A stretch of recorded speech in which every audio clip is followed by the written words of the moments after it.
Okay, so I'm going to go through how to get your drawing set up for model space or for paper space, so you can submit it as a complete drawing. You're going to want to go into paper space, so that's the landscape plan tab at the bottom of the screen, and click on that.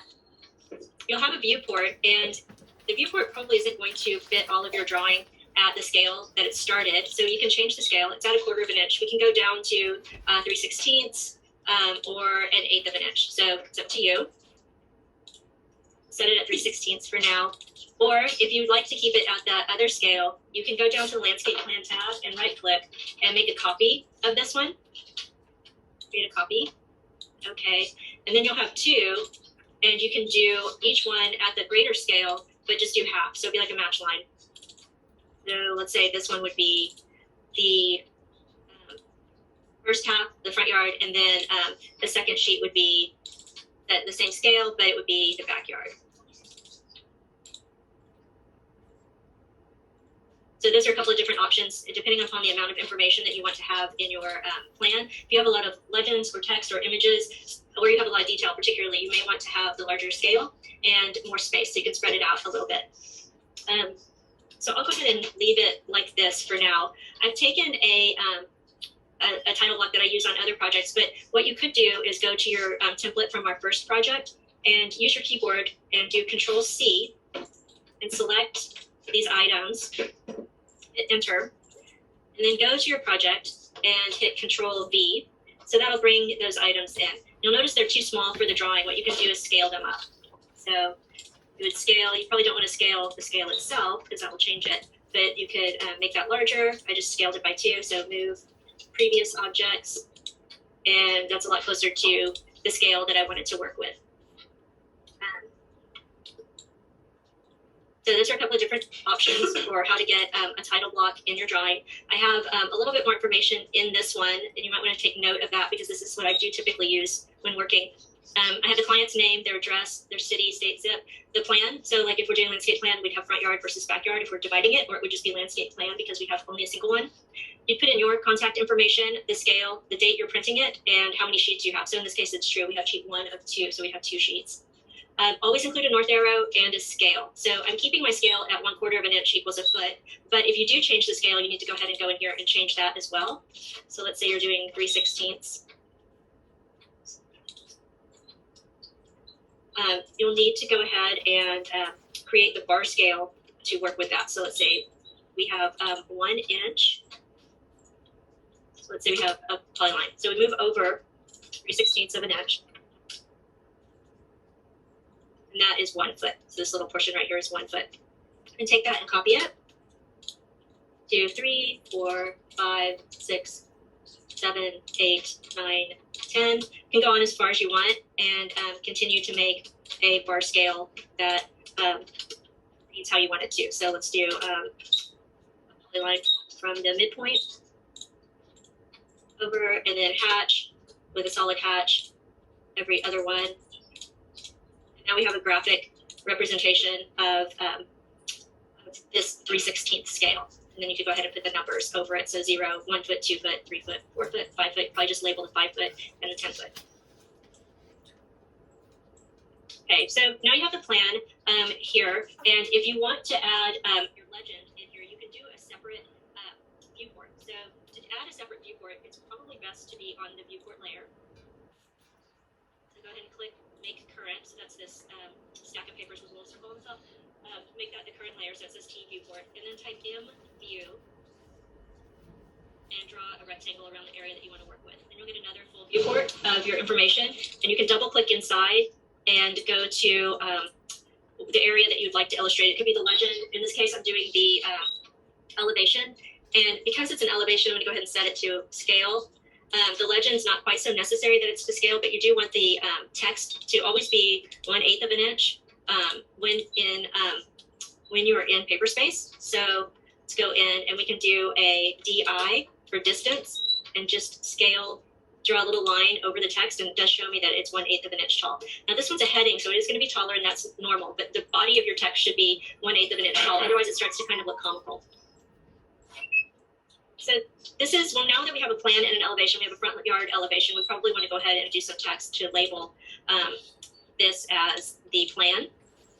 So we have title block, D-text, click at a space on the scene. It's going to be 6 inches tall, so I want it to be 1/8 of an inch. Enter, see if that worked. Rotation angle 0. So plan.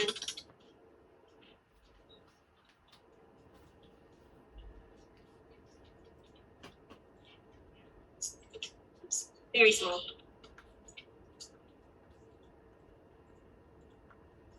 And it says it's the right scale. We want it to be about double that because it is a heading. And it's a little bit closer to this front yard elevation. I want to change this to the same font or style. So I'm going to go to, I did a CH, which is change properties. This really gives you all of the attributes of an item. So CH, selected the plan. And from this menu, I can change the color, the layer, the line type, the scale, the line weight. Any of these things can be altered using this menu. So this is a very powerful portion to work with when you have a piece of information that you need to change. So my font style is base, and I want it to be OH200. So the down arrow and change that. And there we go, hit escape and close this. And now we have the plan.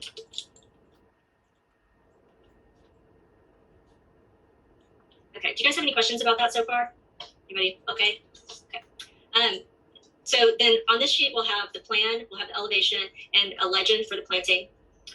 You'll also want to probably add some images of your design ideas. So a really easy way to do that is to go on the internet. I'm just going to do patio furniture. Move this over here so you can see a little bit of how I'm. It's weird.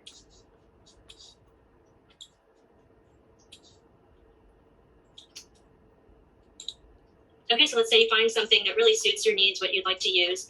If you want to borrow it, you can go into Tools and Usage Rights and Creative Commons licenses. This means you're allowed to borrow this image and use it in your drawing. So let's say I like this one. I'm going to right-click on it and copy the image. Go back into my plan and do Control-V. So we just did a copy-paste. And find a location for that. And then it can be scaled just by selecting and grabbing the corners and turning off the snaps to make it a little more functional. And you can add as much information as you need to detail your ideas. In this portion, you could go ahead and use your text here to give this some information. So you could take this here and sample patio or outdoor living furniture.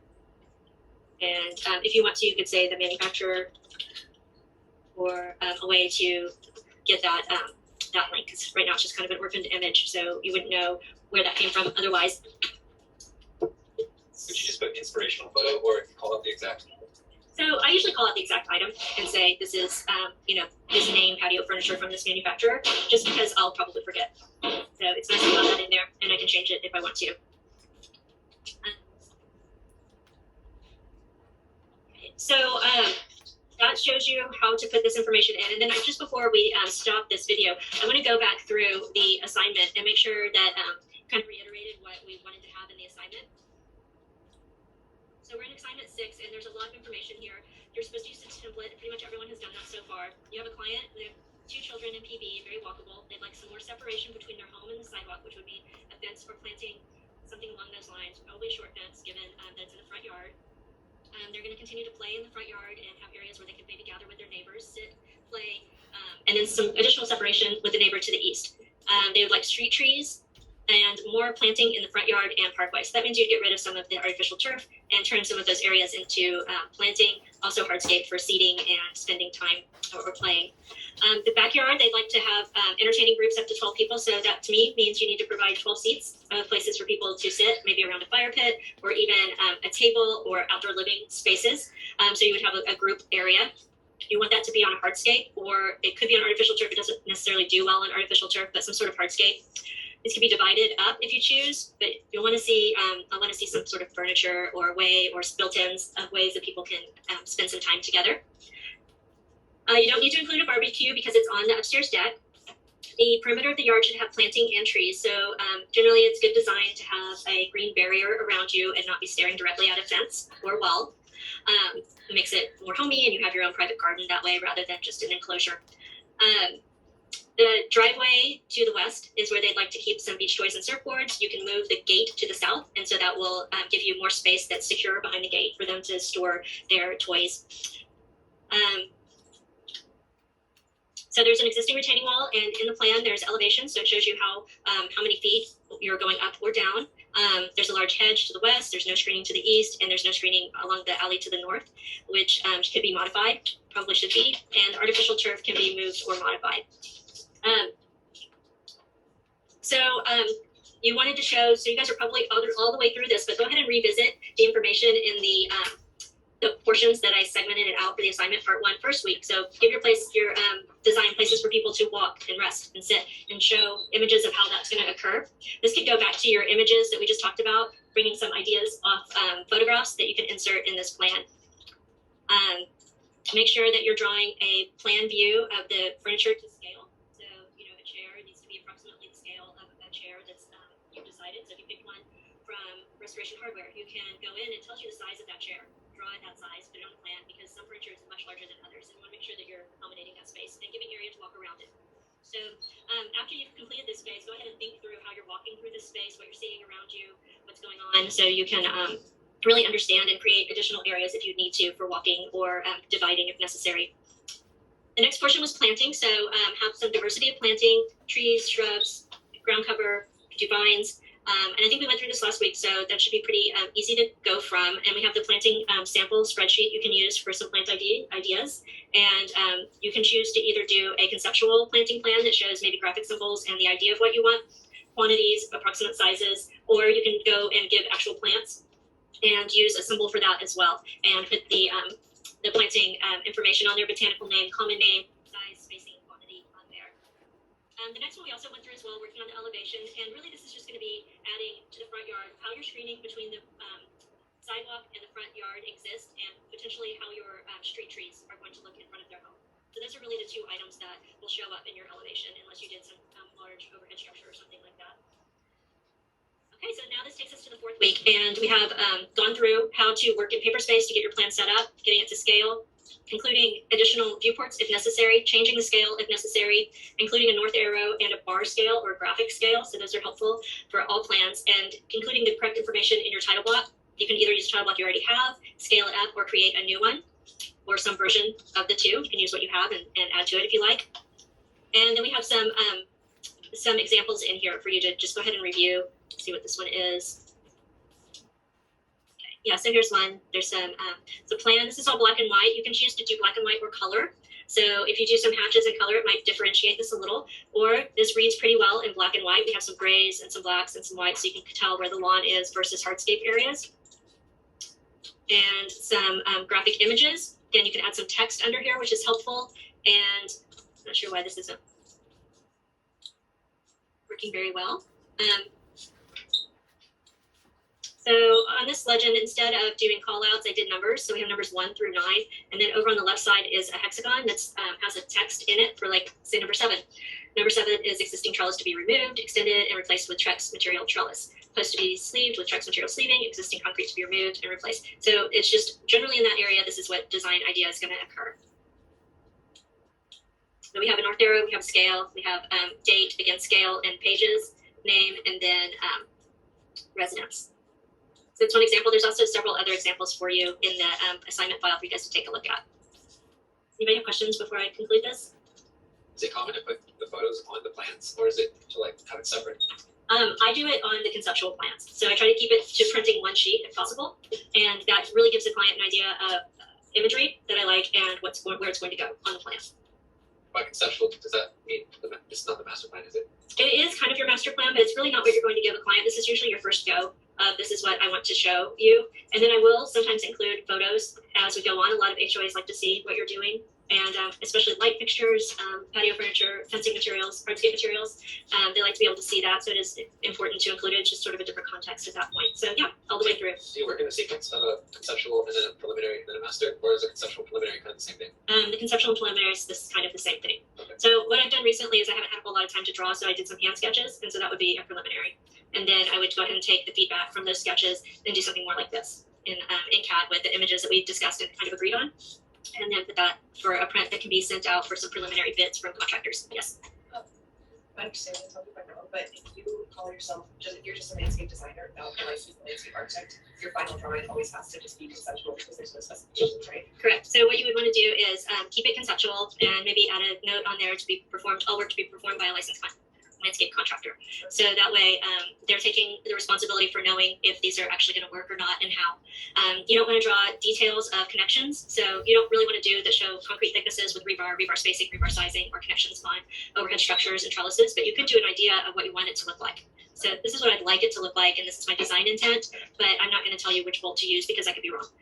I wouldn't do that either. I would usually let it, when, you know, there are things that are more important, either use a city standard or manufacturer standard, or I have structural engineer check. Thank you. Okay.